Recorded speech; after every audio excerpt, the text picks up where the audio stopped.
Hello everybody, it's me Macy and we are here for our February project, which I'm super excited about, and I'm sure you've seen it if you're in any Cricut crafting groups. It is the quilled paper flowers project, and I am going to put those in a shadow box and then do a vinyl decal on that. I think it's really cute. It's kind of nice for February.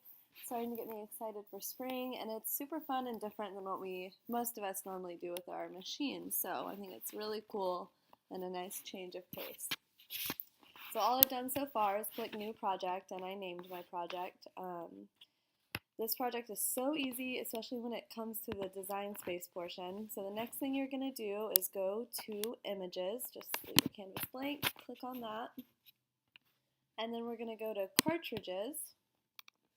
And then you're going to type flower shop, and you're looking for this cartridge called Flower Shop. And then you can either buy it or view all 50 images. I've purchased a few. There's a bunch of these. We're looking for these swirly patterns, the ones that are kind of circular swirls. Those are what we're using. So there's 10 in total. You can go through and pick out the ones you like the best. I have my couple favorites. So find the ones you like, purchase them. To purchase them, you can either wait till the end of your project when you click Make It at the very end, which you'll see later. It'll ask you to purchase, or right now you could click on that little eye, for instance, and then click Buy Image, and it'll let you buy them. So they're 99 cents. I think they're super worth it. It makes for a really fun project, and this project turns super cute, so I would recommend it. So I'm using the red and the pink one. Those are my favorites. I like the outcome of those. On another tab, I have a template pulled up. This is not my image. I found it on the internet when I was first doing this project, and it shows you what all those different designs end up looking like. So I'm basically using this one and this one. You can do one or a bunch of these different designs. I just like the way that these two look together. I like to vary it a little bit for my final project, but really any of these would look good, or one. So find what you like and insert. So then I'm just going to spread them out so we can see. The next thing that I'm going to do, whoa. I hate when that happens. Does that happen to you guys all the time? That literally happens to me so often. And I swear I download that plugin every single day. Okay, we'll just see what happens. Okay, maybe this isn't going to be good. So, the next thing I'm going to do is just change this to the same color by clicking up here in that color box, just for simplifying purposes. And then I'm going to make a couple copies just so I can use my entire piece of cardstock with as little waste as possible. And the final project I'm going to do takes a lot of flowers. So you can do really anything with these flowers, but if you're putting them in the shadow box like I am, you will probably need a bunch. So I bought like 5 different colors of cardstock, and then a couple sheets of each color. I got those from Michael's. They were like 79 cents a sheet or something. I'm sure you can find cardstock cheaper than that, or at whatever craft store you prefer. So the next thing I'm going to do is make a couple copies. You can either use the copy and paste shortcut, or you can right click, copy, and paste a couple times. I'm just going to make like 3 copies, so 4 in total for now of both of those designs.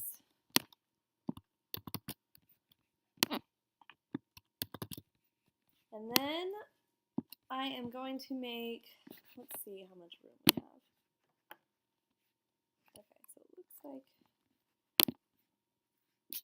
so I am going to make one of those copies a little bit bigger, just to vary the size, one of each of the designs, just because I think it looks cool when there's a couple different sizes going on in this project. I think it looks a little more realistic. So feel free to do that if you want to.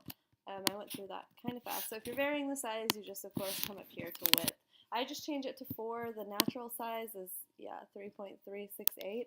So it's not a huge change. It's very little, but I like the effect it gives in the end. Let's see if these will all fit on one paper. and they will not. So I'm going to take out one of my smaller ones just to fit them all. That's just how I like to do it. Okay, so this should all fit. Yep, so that was super easy. So now I am going to place my cardstock on my mat and then move on to the next step. Okay, so the next thing I'm gonna do is load my mat. So I have, you should probably use the light grip Cricut mat for this project. Alternatively, if you don't have a light grip one, you can use like an older mat. This is like a really old mat that's just still somewhat sticky, but not super sticky. If it's too sticky, your cardstock will like leave pieces on there. When you pull it up, it'll be nasty and it won't come up very well. It'll pretty much ruin your project. So you don't want like a brand new mat or one that's only been used a couple times. You either want the purple mat or something that has similar stickiness. I don't know what the appropriate word for that would be. But so this is an older mat, older standard grip mat, and that's what I'm gonna use just because it's not super sticky anymore. So before I load it on there, you can see my piece is a little bit too big, which isn't a super big deal, but just so that it sticks around the four edges and to minimize tearing up, I'm gonna cut off this extra piece using my little cutting machine, or cutting, not machine, but tool.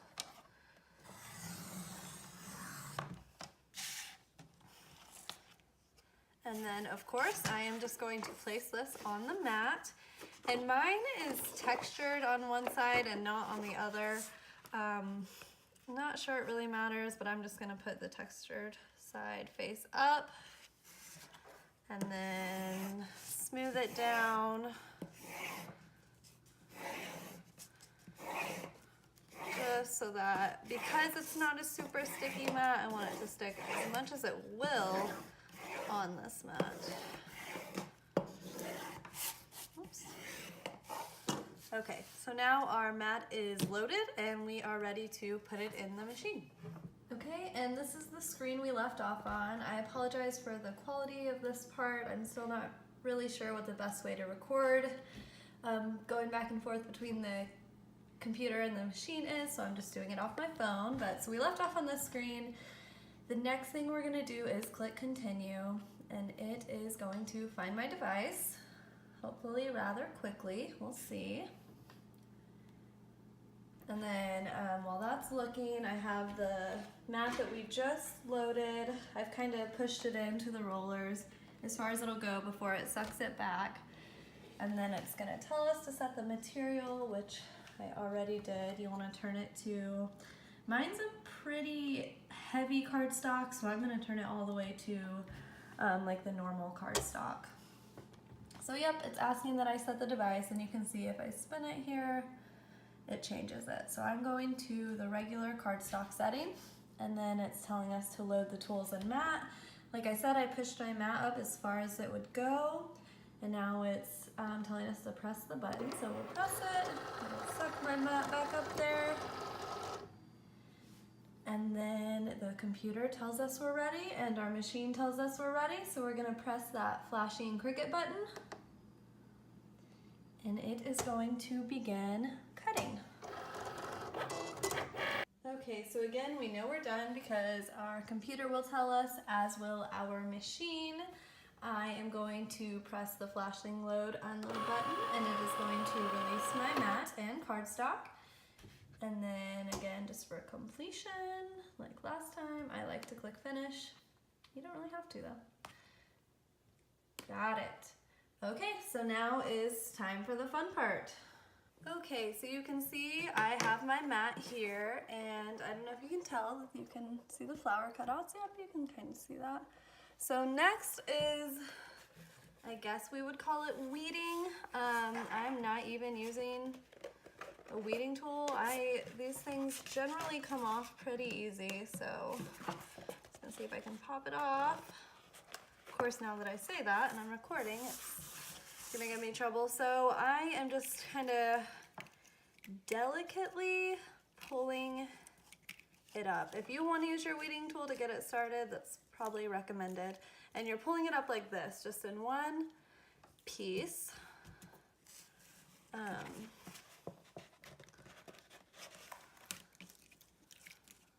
So just repeat with each of your flowers until you get them all up. Okay, so you can see I have weeded or pulled up all of my flowers, so I don't need this mat anymore. And now it is basically time to start rolling our flowers. So what you need for this is a quilling tool, which you can pretty much get at any fabric or craft store. It's basically a little tool that has a slit in the middle, if you can see that, for sticking paper and things in there. You can also roll these by hand. They just won't get as tight, maybe not as uniform, but that's okay too. This, I just got it when I got my Cricut. I got a bunch of Cricut tools, and this was just happened to be one of the ones I bought, and it actually has come in handy for paper crafts. And then you'll also need some sort of glue. I'm using a hot glue gun. I'm sure any type of craft glue is just as good for this.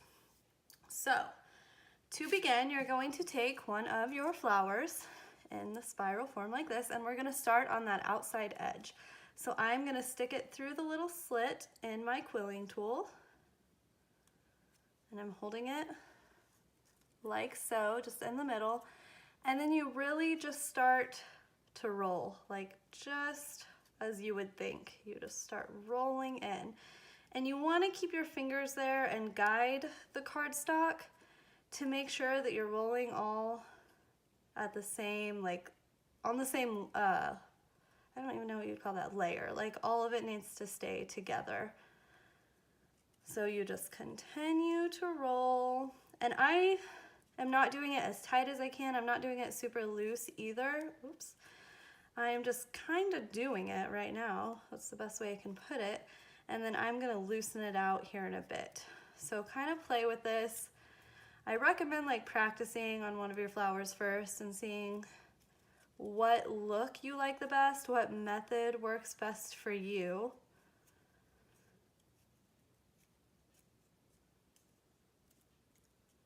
Oops.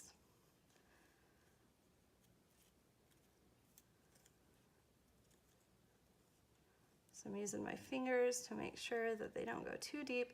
And when you get towards the end, generally you can't continue to quill. It just becomes kind of annoying.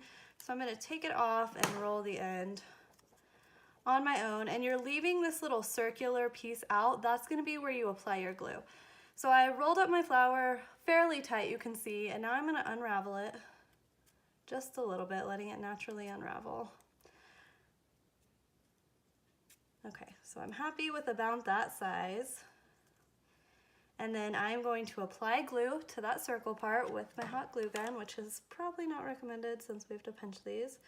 So just putting a little dab. And then you are going to press that circle to the bottom and squeeze that there for 10 to 15 seconds or whatever.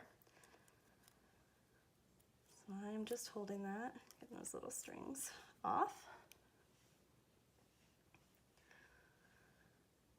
So that's probably good enough. And then I just like to make my flowers look a little more pretty. So I kind of use my thumb to like fray the edges a little bit just to get it started, to make it look more natural and not so cardstocky, for lack of a better term. And then you can also take your quilling tool, or a lot of your Cricut tools will work for this, and kind of take the petals and roll them over. That gives it a really nice, flowery, more realistic effect. And I don't do it on all the petals. I kind of, like I was showing, I use my thumb to fray some of the edges, and then I roll other ones. So you're just gonna play with this. I didn't even get that. Until you get a look that you like. When you roll it, you'll notice that a lot of the petals kind of stick together. So I like to separate some of those more obvious ones. Obviously in the inside, you can't separate them as well.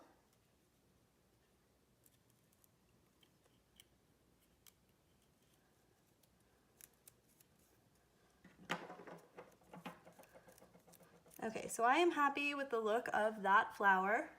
That is good enough for me because we're gonna make a bunch and you're just gonna kind of vary, or I like to vary all of them. So some of them I do more tight, some of them I do a little bit looser, some of them I fray the edges a lot, some not so much. You're gonna repeat this with all of your flowers a lot. So if you're doing the shadow box project, again, you need a bunch.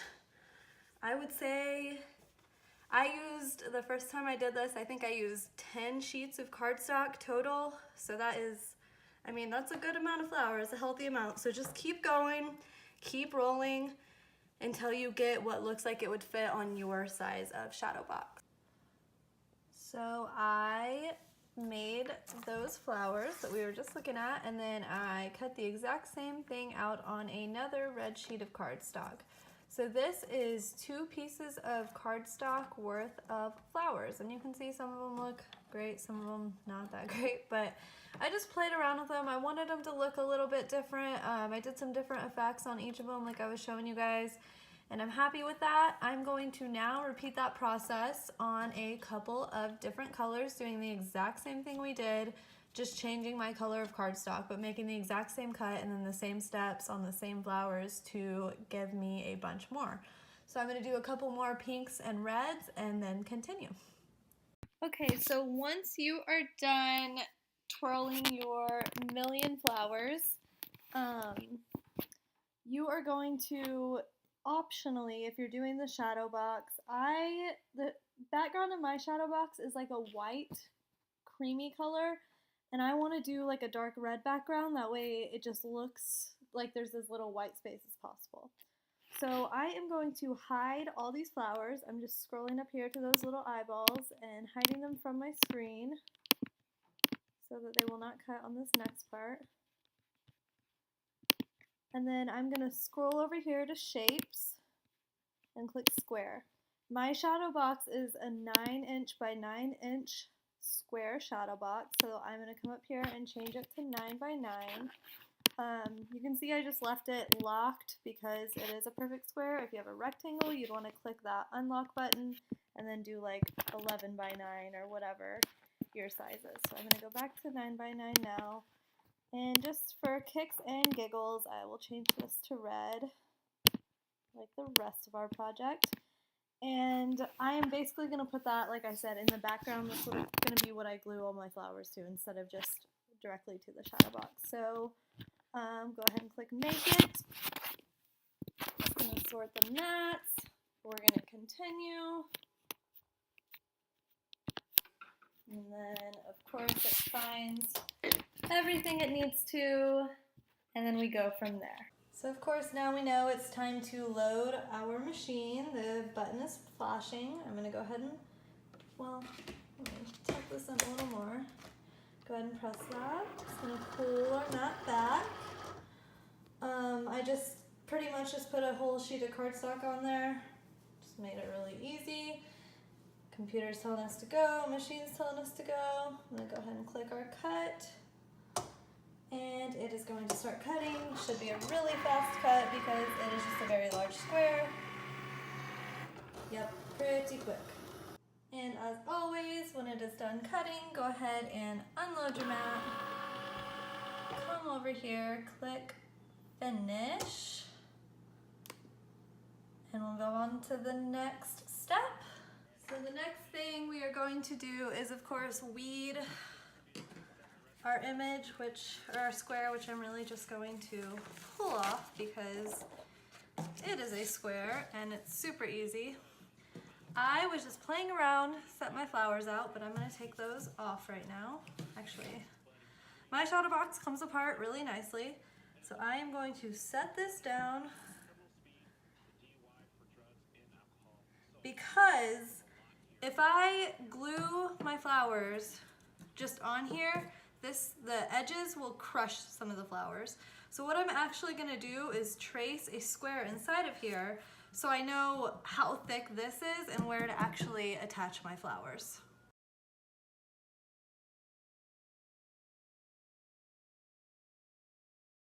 Okay, so you can see I have like my 1,000,000 flowers right here. I made a ton. I guess I should have mentioned this. In total, I did a lot of really small flowers, as you could see in the tutorial, but I used 12 sheets of cardstock in total. So that's quite a bit. There's a lot of flower rolling.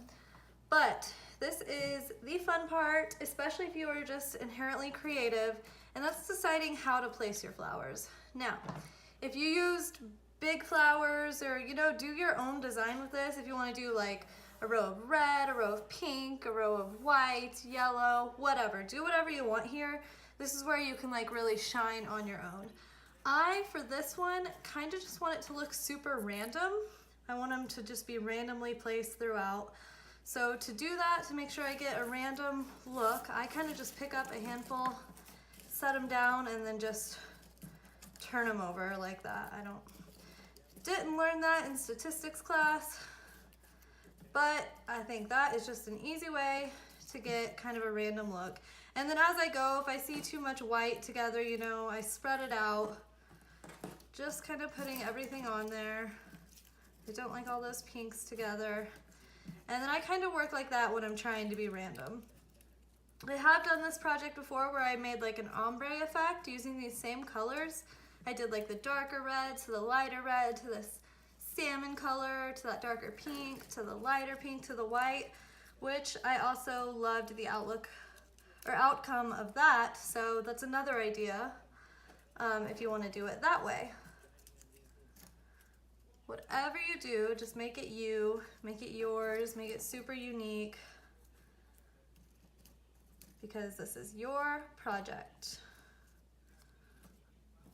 I also like to kind of spread the bigger flowers out if I see, so there's a lot of big ones here. I need a big one over here. Those two are the exact same. I'm gonna put that over here somewhere. It's a big red one. Just kind of whatever looks aesthetically pleasing to you. Just keep going with it. So like I said, now I am just going to take my glue gun, pop some glue on the back of my flower, and press it there. And I'm going to repeat with all of the flowers.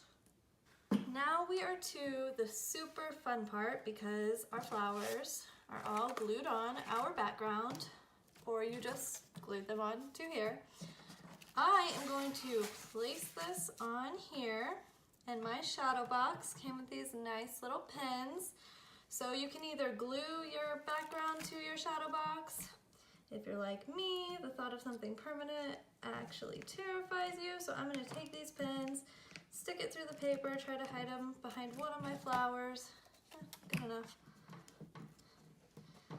That way the paper will stay.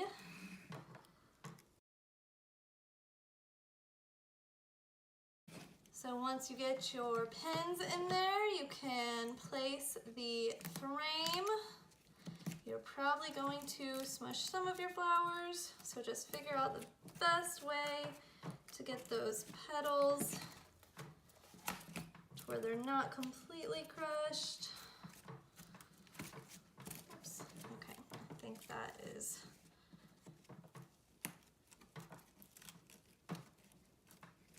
probably as good as I'm gonna get it. Once you get your flowers how you like it, you can bring the glass part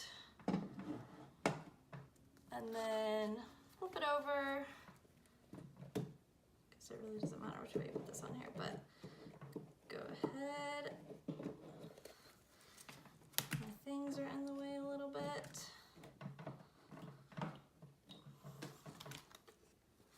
And then which way do I want the top to be? Yeah. So go ahead and put that in there.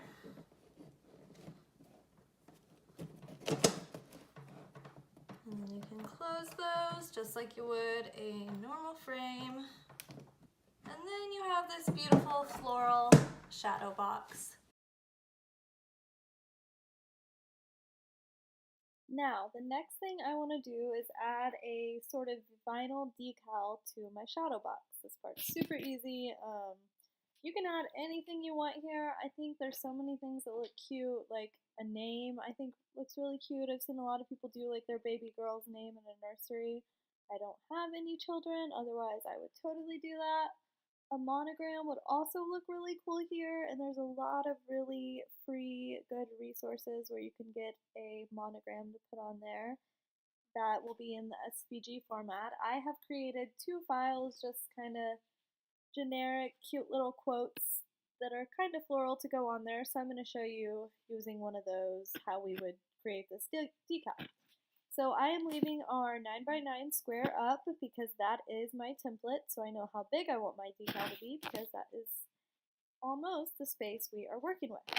I am going to go upload. I already uploaded the SVG I want to use. It says bloom where you are planted.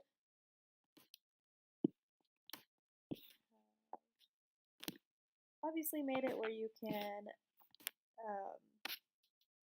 ungroup the words, so if you're into that, go for it. So I am just going to kind of play with the size. The glass part of the shadow box is probably a ½ inch less than this, honestly, so just so that I know exactly how big I want my quote to be, and the red is really messing with me, so I'm just going to change that color to white just so that I can see a little bit better what this is going to look like. So yeah, play with this, see how big you want it. I don't know. This is probably a decent size. Again, I like to do that centering thing that I showed you guys on last month's project. You just select both images at the same time by either pressing Control or Command on one image and then the other, or you can come over here and do it that way. And then you go to Align, Center horizontally, Center vertically. Yeah, I think that is probably a pretty healthy size. So let's make sure this is set to cut. Yep, and I am going to cut it on a gold color just for now. I'm just going to change it to that. That's as close as we can get it. I'm going to hide the square, that way it doesn't think we're cutting that out. And then I'm going to click Make It. So the next thing we're going to do is just simply load the vinyl onto our mat. And because this is regular vinyl and not heat transfer vinyl, you just load it normally. Pretty side that's going to be out, up, and then just smooth it down, work out any bubbles or weird crevices. So next, go ahead and set your desired material. I'm just using regular vinyl, so I'm turning it to regular vinyl. We can see that on the machine and on the computer. And then the load button is flashing, so we are going to head and stick the mat as close as we can to under the rollers, and then press the load button. It's going to suck up that mat.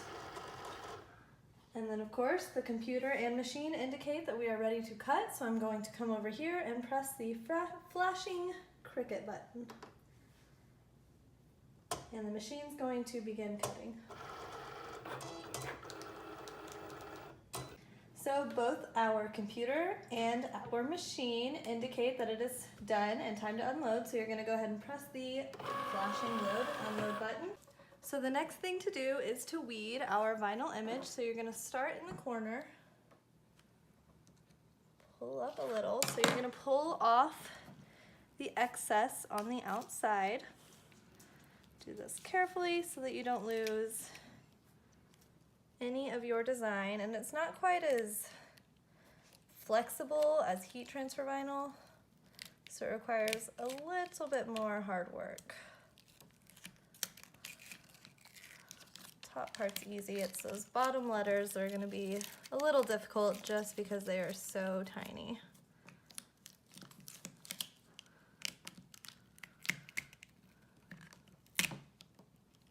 You just keep pulling, get your little sticky, and then you're going to just weed like normal, taking off those little parts. This E is giving me trouble today. It came off the paper a little bit, but that is no worries. I'll just come back to it later. You just want to delicately kind of pull off the excess without pulling the actual letter off. And I personally find regular vinyl a lot more difficult to weed than I do heat transfer vinyl, because it is just tough. If the paper beneath comes up, that's okay, because we just really want the vinyl piece. Makes it a little bit easier if it doesn't, but if it does, it's not a big deal.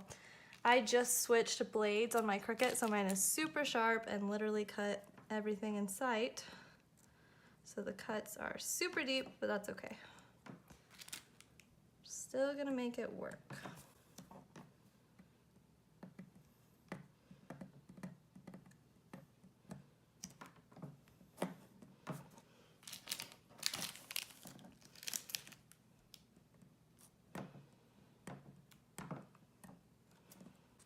So the next thing to do is to cut out a piece of transfer tape. I just use the Cricut brand, but there's a lot out there. I did about the same size just so I can make sure I could get the whole thing. And this is just like a normal like sticker. You're just gonna peel off the back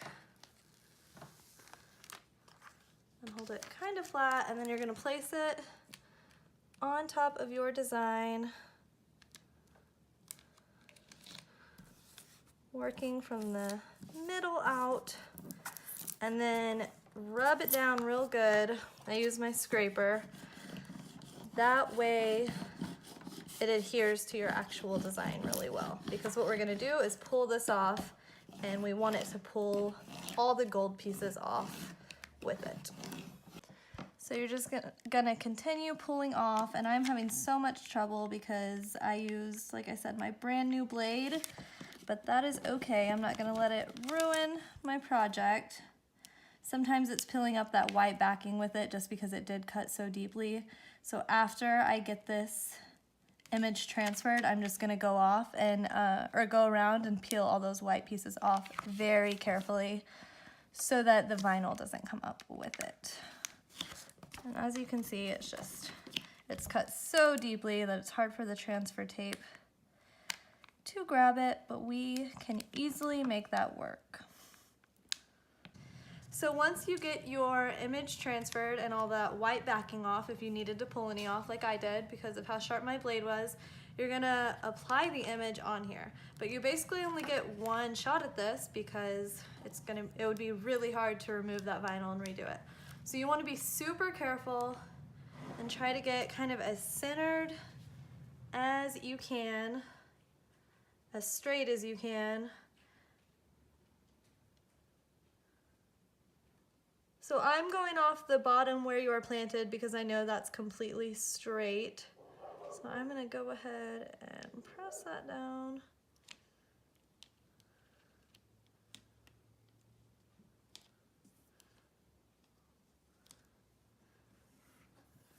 And then just kind of work my way out from the center.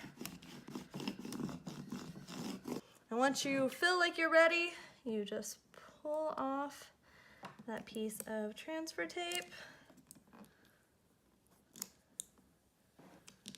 and kind of pull it as low as you can. My husband taught me that. Nice little trick. Continuing to pull ever so delicately. You can see my Y is a little bit messed up just from the trouble I had weeding. I'm gonna fix that in a minute as best I can. Really not a huge deal though.